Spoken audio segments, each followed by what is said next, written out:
we get started, thank you all for coming today. Thank you for being a part of this conference. I hope you've enjoyed it as much as I have.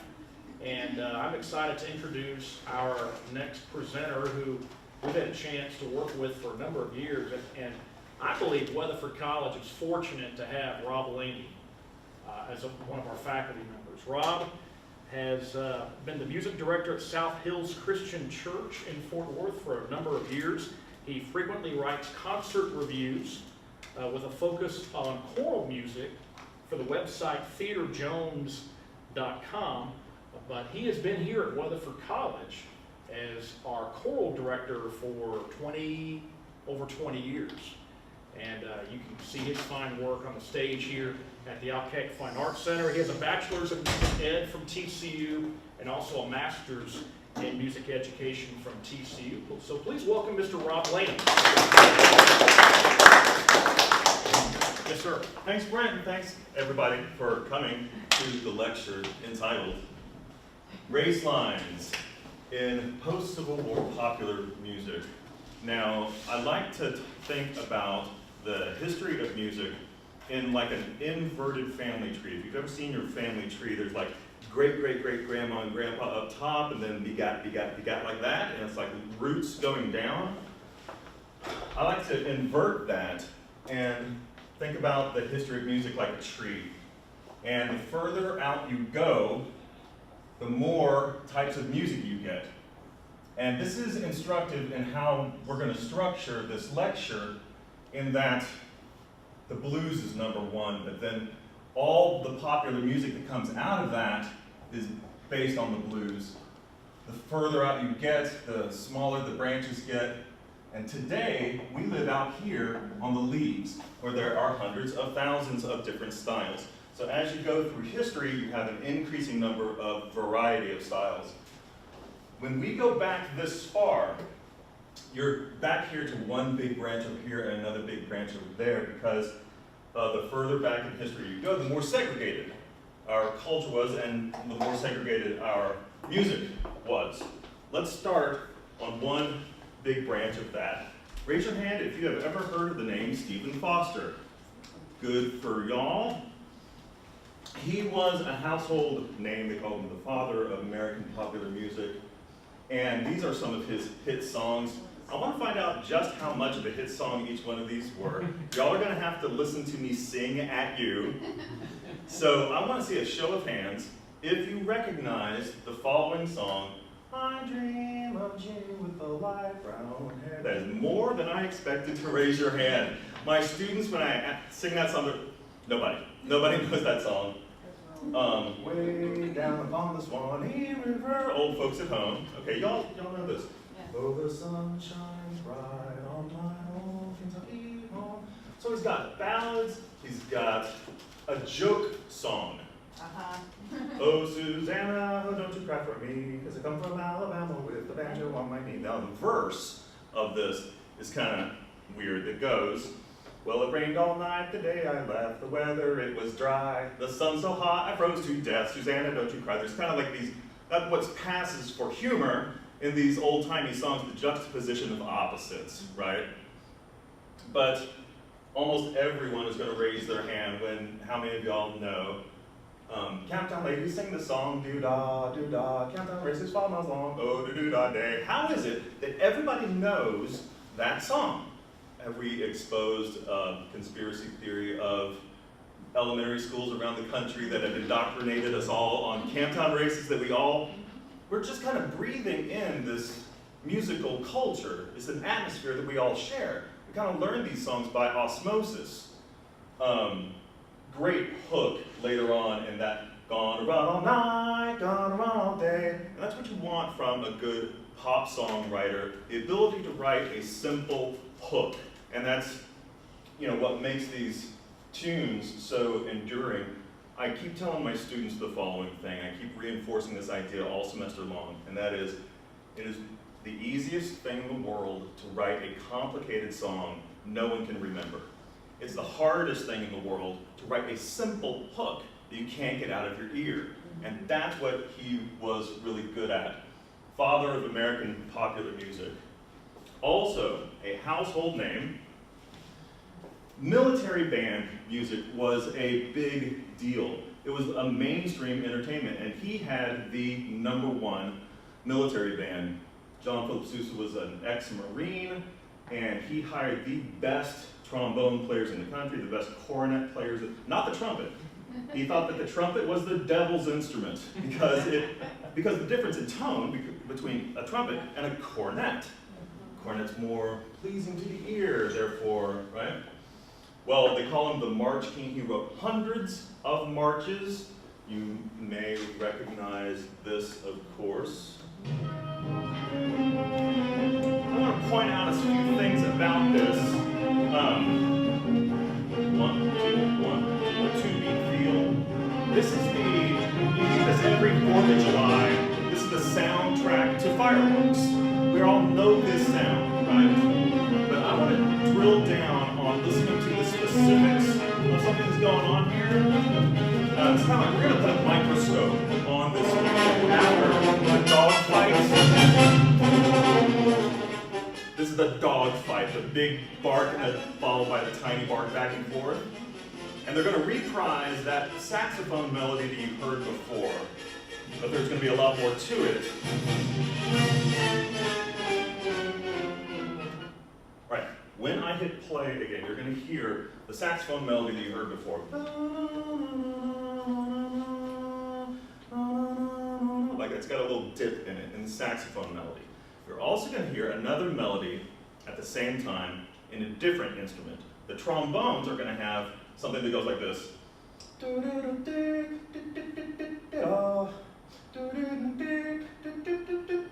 At the same time as the other melody. And then, on top of that, you have a third melody happening in the piccolo, real small flute playing up top that's going to bounce around and trill, that will go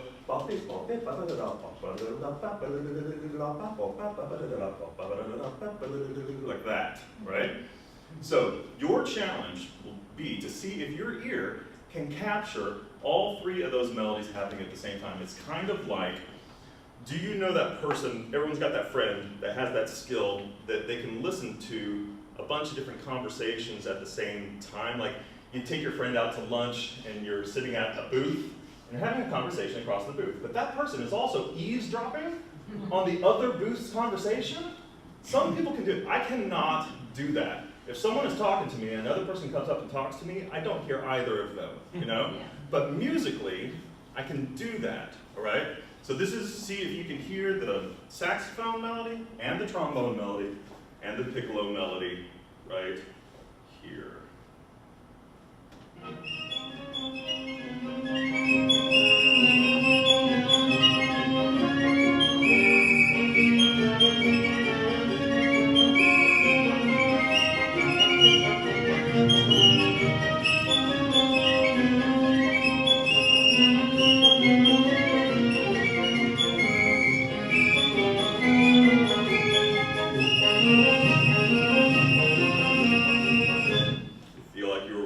Successful in hearing all?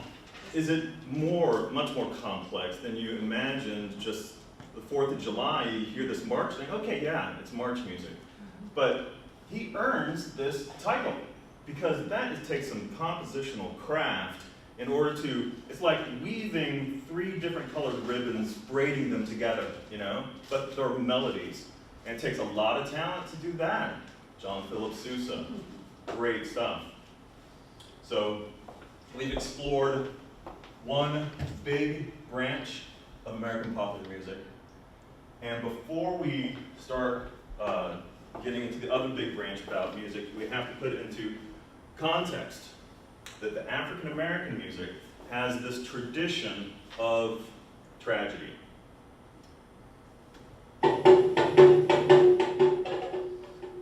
Some people went and stole people and forced them to come here and work for no pay and own them as property.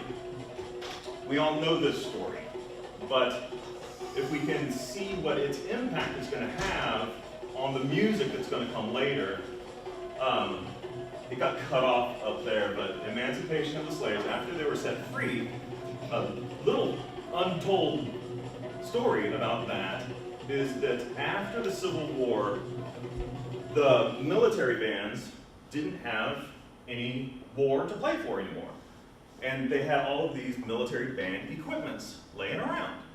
So Lincoln has the great idea, let's emancipate the slaves, but also let's follow that up with a musical idea. We have all these unused instruments, we have all these freed slaves, let's put them together. They put them in a truck, they take them down south. They start handing out clarinets and trombones, and there is a newly freed slave who has only drum music in their heritage from Africa, and they have a trumpet in their hand for the first time. That person's going to play that trumpet in a way that no one had ever imagined a trumpet could be played before. They're going to play it in a more rhythmic way.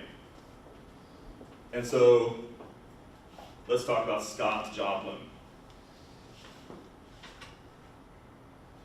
If that march was the soundtrack to the 4th of July, this is kind of, you watch a cowboy movie and someone comes into a saloon and there's a guy playing this rag music on the piano. Great composer of what they're calling rag music. Now that rag title came from what they would do with the popular music of the time. Imagine John Philip Sousa is touring with his great band across the country, and he comes to your town. And they set up in the town square, they're in the gazebo, and they're the most famous band, and anyone is there, they want to see John Philip Sousa. Who's on the front row? The people with all the money, the white people. Who's in the back? The people without the money, the black people, the freed slaves. But they're hearing this march. They want to play the popular music of the time. They don't need to play it exactly the same way John Philip Sousa is going to play it. They're going to play it their own style. They're going to do their own angle on it. They're going to rag on the march, is how that term came about. So this song, Maple Leaf Rag, when it was, well, getting a little bit ahead of myself, when it was a little kid and very poor family, their family was lucky enough to have a friend who was a Jewish immigrant from Germany and recognized how much talent a young Scott Joplin had and decided, I'm going to teach you music lessons. And teaches him about romantic composers and teaches him about classical song forms and about classical tonal harmony. Gives him theory lessons, basically, in a European tradition. And his musical heritage is from African Americans, but his training is from Europe. So he's going to have a melodic sensibility and harmonic sensibility from Europe, but he's going to have a rhythmic sensibility from Africa. And when they played this Maple Leaf Rag at the Chicago World's Fair in 1893, it took off like wildfire. It's this brand new thing. People loved it, made him really popular. And I want to frame your listening on this too. I gave you something to listen for in the Sousa, and I want to give you something to listen for in this rag. So one person playing the piano on this. When we get up to the next section, he's going to play what is called a stride piano.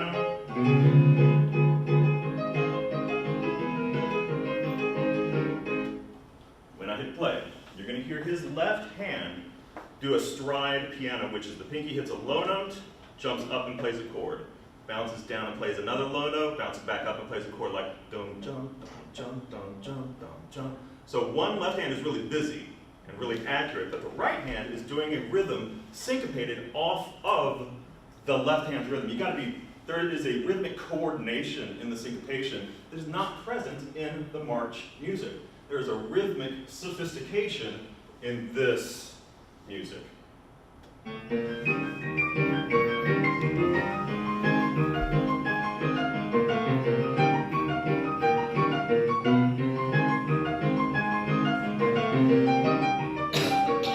So, we can talk about over here is one kind of music and over here is another kind of music, but that is too simple to be true. Okay? It does tell some kind of reality, but to tell the whole truth gives you a bigger picture, because sometimes this branch over here and that branch over there were segregated. Sometimes those different branches intersected, like Elvis or But these race lines intersect. And they intersected in the marches and the rags in the following ways. They're both in a major key. They're hardly ever in a minor key. They both were a 2-beat feel and up-tempo. They both had the same 3-part form. So they're both kind of standard pop music in that way. But there is a divergence in the lines. The marches had a polyphonic, means more than one melody at the same time. And that was the march that we're listening to. So there's a melodic sophistication here, but it doesn't have the rhythmic sophistication and syncopation as the rag. And so this is the European tradition and this the African rhythmically complex tradition. So sometimes they share the same thing, but with differences. More than just the lines intersecting, there was a bigger blending of the orchestra and this new jazz music. If I had asked you to think of who in history you think was going to be called the king of jazz, you might think Duke Ellington. Did anybody think Paul Whiteman? Who is this person? He was a big, big deal in this emerging new jazz style, which sounded like this was his biggest hit. 1, 2, 1,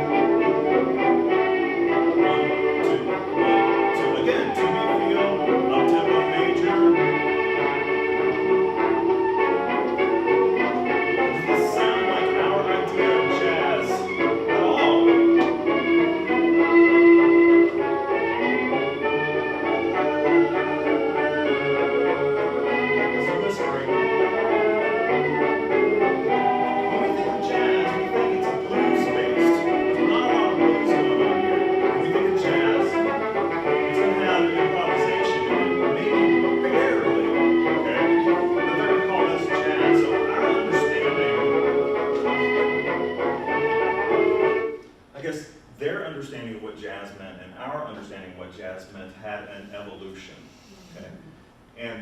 Evolution, we're going to see that in a cultural way as well, not just with like what do we label the music has an evolution.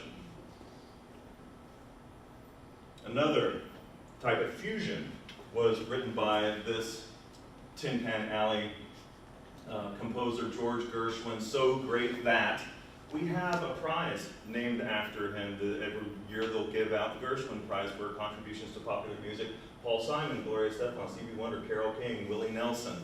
All the great, great songwriters written for this man because he had such a big impact and such an influence on the pop music to come.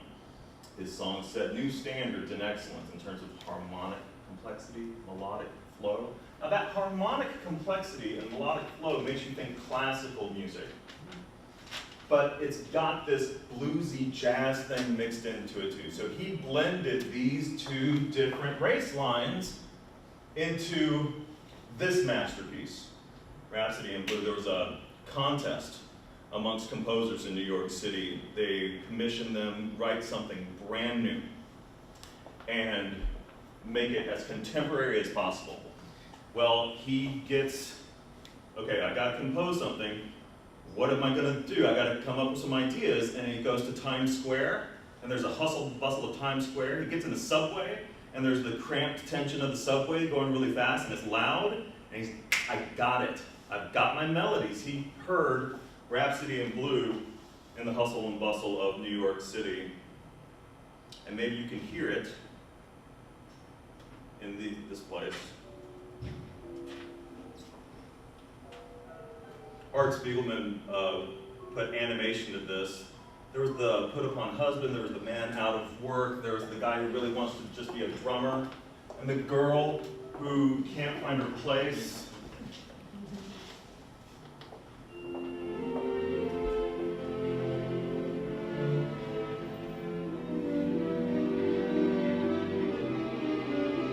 There's a symphonic suite to the music.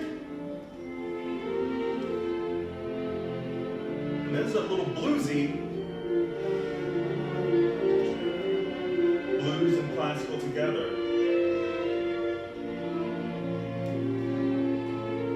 4 different American stories look down on Rockefeller Center, inspired by beauty to chase their American dreams.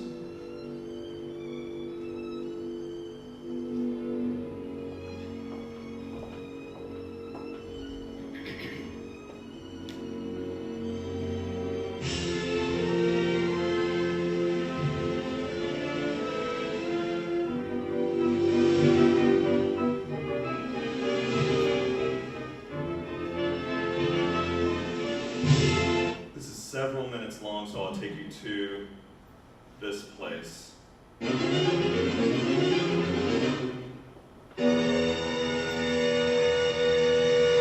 There's some jazz chords in this build-up that he has.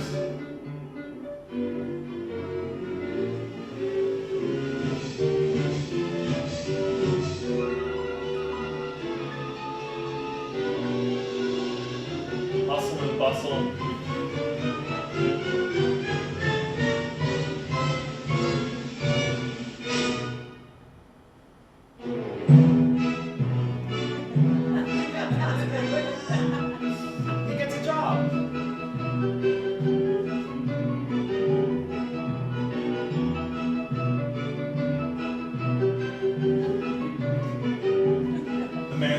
Taken away. He gets the job as a drummer.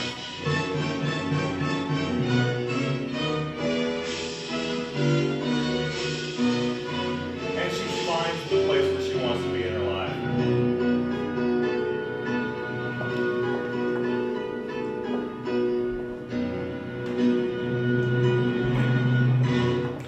Are those the other lights? Yes? Okay.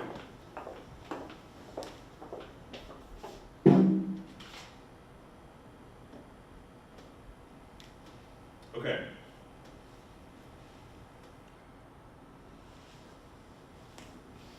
So, you could say that that is a fusion of black music and white music. Maybe that's too simplistic to say that. But to look, it's kind of like we're driving from one side of town to the other side of town. On one side of town was just opera, and then George Gershwin looks at the African American experience and says that's worthwhile for the stage. Not everyone honored African American culture in that with that same amount of honor. There's this kind of mainstream music, which is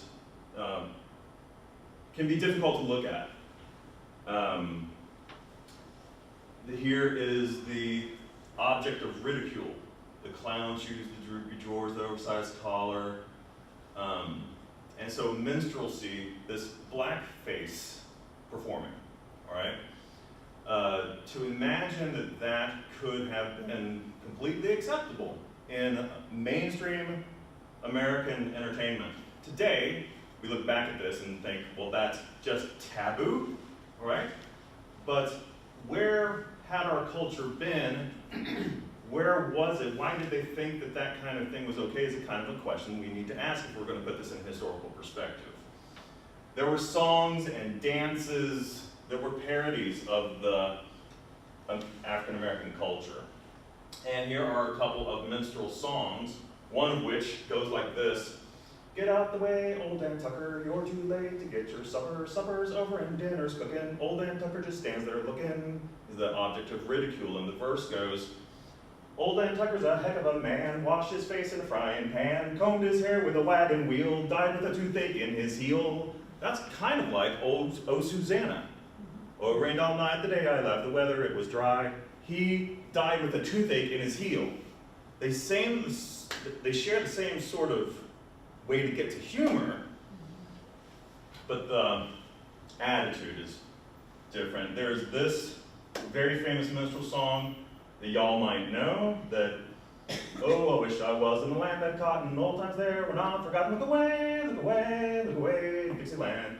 In Dixieland where I was born and early on a frosty morning. Look away, look away, look away, Dixieland.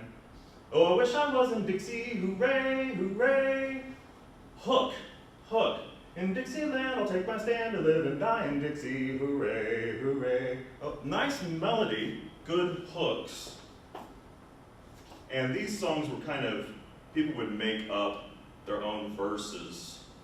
And there was this verse that I found that the Union troops were singing, away down south in the land of traders, rattlesnakes and alligators, run away, come away, right away, come away. We're cotton kings and men are chattels, Union boys will win the battle, look away, look away. They're getting right to it. They're, using this song for their own purposes. Now, this type of blackface entertainment was so popular, let me introduce you to, not hyperbole, the world's greatest entertainer. He was known all around the world for doing this. So, of course, we can look at this in 2019 and think, well, he was an absolute racist, right? Not so much, okay? Because he fought against discrimination. He had friends that, African Americans, that he would try to help out their careers. And it wasn't just white performers that did blackface. You would burn down a cork and put it on your face and enhance, exaggerate the eyes and mouth of an African American. And we can try to put judgment on this and say something like, at best, it's really insensitive. At worst, it's completely racist. But then, why did they think that that was kind of okay? There is a thought that I like by a writer, intellectual on race, Ta-Nehisi Coates, that says, ever since slavery, black people have been trying to get their bodies back. And ever since slavery, white people have been trying to get their souls back. Because when you take something from someone like that, it takes part of your soul with it.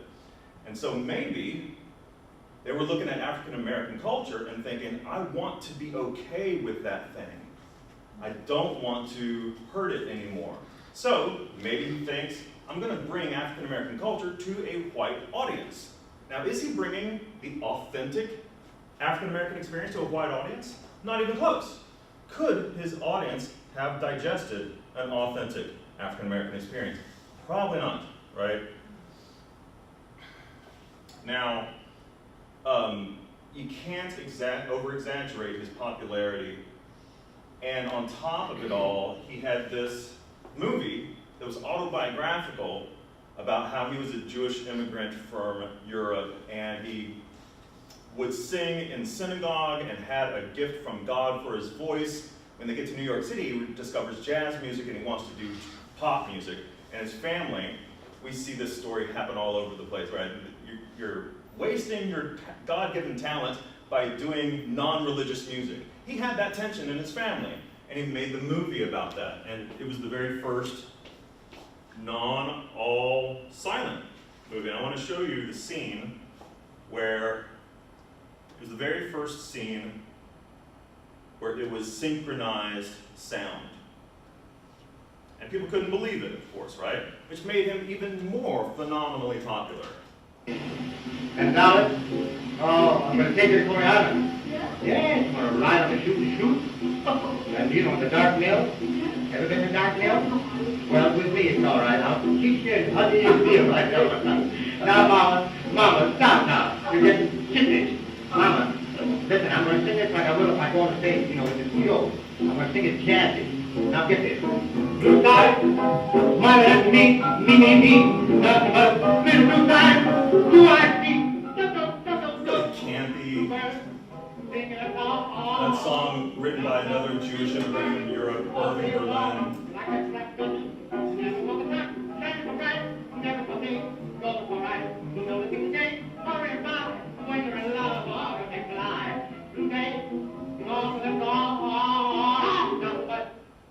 Okay, so the whole movie is not synchronized sound. They went back and forth between scene like that one and then back to silent movie, where you would see the actor move their lips and then they would put up the words, what the dialogue of what has just been said. And so they moved back to silent movie here.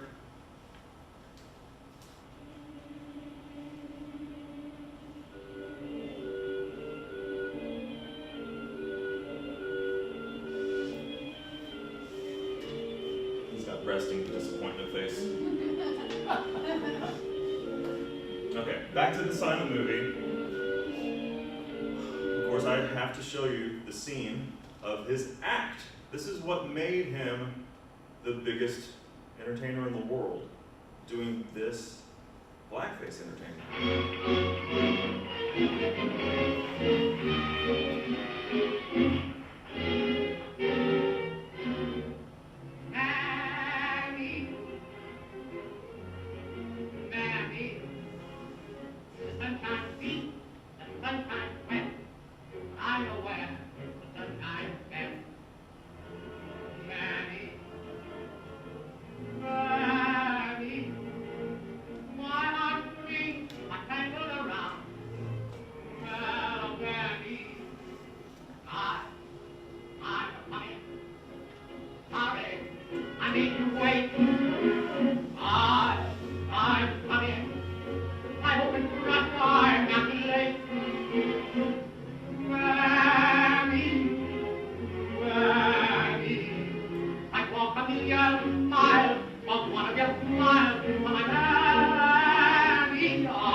Anybody feeling a little more than just a little creeped out right now by watching that, right?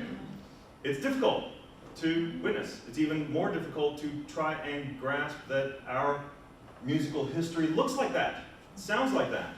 That in 2019, we can look back at, what was that, 1927, and think, shame on you, right? Because now this is taboo. You wouldn't do this now. It's taboo, right? But back then, so here we are in 2019, and back in 1927, this is perfectly fine, right? And what's the difference in maybe about 90 some odd years? Okay, so what about 90 years before this? What was going on? People thought it was okay to own a person. And then in 1927, no, that's the taboo thing, okay? And blackface entertainment, that's okay. 90 years to now, no, blackface is the taboo thing. So what's the lesson of the history? To me, it makes me think, 90 years into our future, was the thing that we're doing now that our grandkids are going to look back at us, what were you thinking? You know? If history is going to teach us anything, there's going to be a continuing, repeating pattern there. Maybe there is something that we didn't know was going to later on be thought of as, how could you? Right? Now, I don't want to leave a bad taste in your mouth, so I want to talk about this really cool event that happened. So that was the 1920s and the 1930s. There was a white musician, Benny Goodman, and this is when, the clarinet players were not just like the proud nerds in band. These guys were the rock stars, okay? And they called Benny Goodman the king of swing. But there were some other people that thought that this guy ought to be the king of swing. And Chick Webb, he's got scoliosis, but on the drums, he swinged harder than anybody. So thought Artie Shaw and Duke Ellington, right? So who is really the king of swing? They actually had a battle of the bands, where one band sets up on one end of the ballroom and plays, and then it's your turn, and we'll let the crowd decide. On May 11th, 1937, Benny Goodman ventured uptown to challenge Webb in what was billed as the music battle Brilliant, right?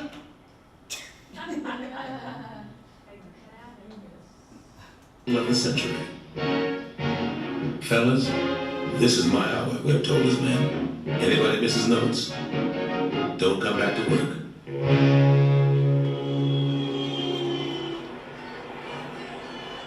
"4,000 fans jammed into the ballroom, and mounted policemen and firemen had to be called to control the crowd of 5,000 more who couldn't get in and refused to go home. Among those who did get in were Norma Miller and Frankie Manning, professional Lindy hoppers now, who had been taking on all comers in dance contests around the world. They had come home to the Savoy to see their hero face his most celebrated challenger.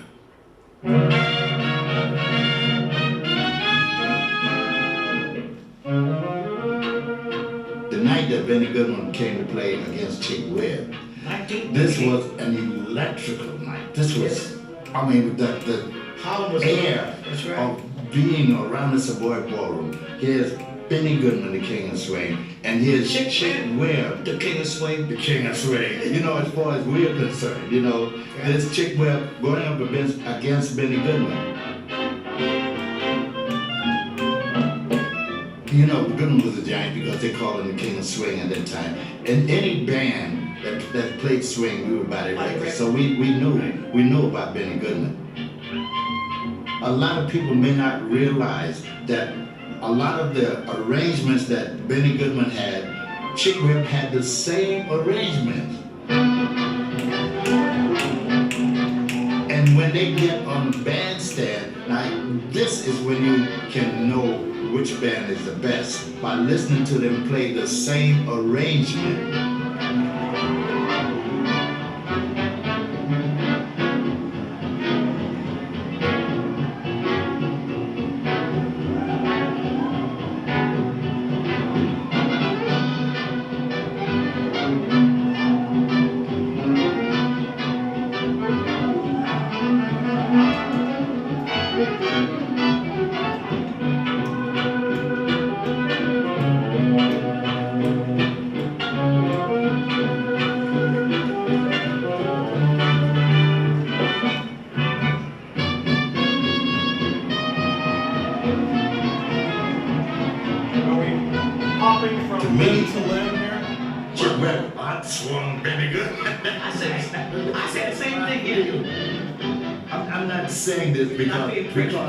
Because it's Chick Webb, or because I'm being prejudiced. But to me, I feel that Chick Webb outswung Benny Goodman that night. Right. You know, because I saw guys on Benny Goodman's bandstand when Chick Webb was playing.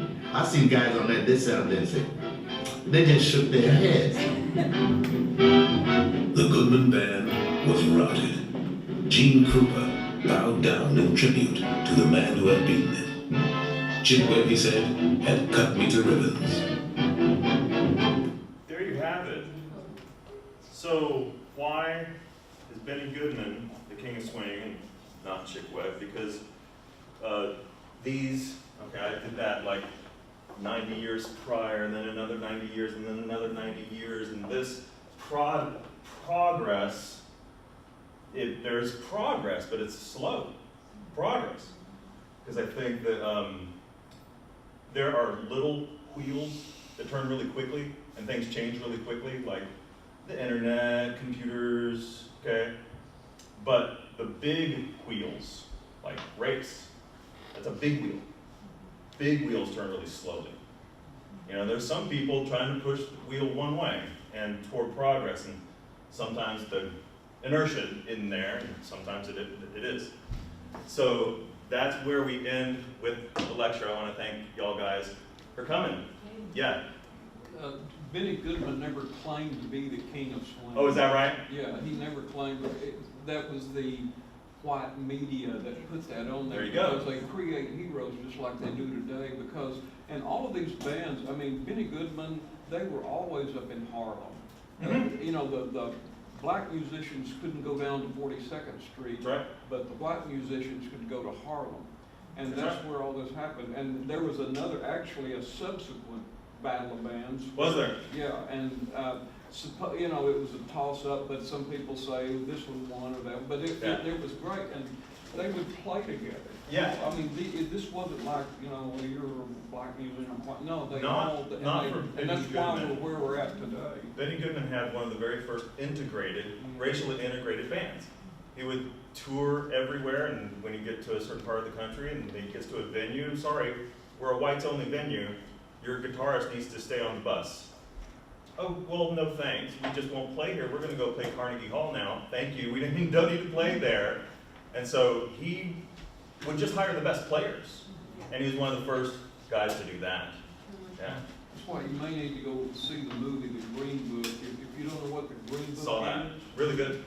I liked I it. haven't seen it yet, I just know what The Green Book is, but Yeah.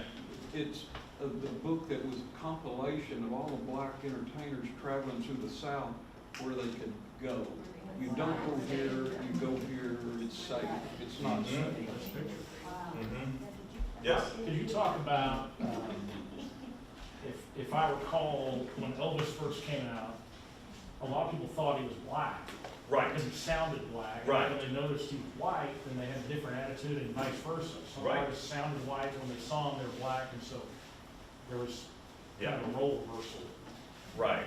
So they would play the Elvis record on the radio, and people would call in, "Who's that white kid on the radio?" And other people would call in, "Who is that black kid on the radio?" And maybe he's the king of rock because he had all the audiences. Right. He had white and black. He had young and old. Women wanted to be with him, men wanted to be him. He had both genders. He had both races. He had, had it all. Maybe that's why he's the king of rock. But there is a aspect of what you're talking about that I talked about in the early rock and roll, and that if you're going to have some sort of popularity, mostly you needed to have a black sound and a white look. Okay? But why is it it's not the other way around, right? So Elvis looked white, but sounded black. There was Chuck Berry would not wear his natural hair. We don't see afros popular until later. He was flattening out his hair to look more white. The white look is the appropriate look, but the black sound is what sold. Why not the black look, but the white sound? What is that? What is it about that is commercially unsuccessful? It's odd to me. I don't know why it has to situate itself like that, right? But the success came from, I like the way that you sound, I like your music, I like your rhythms, but I don't like the way you look. I don't know. Any other comments? Great, thank you all. Appreciate it.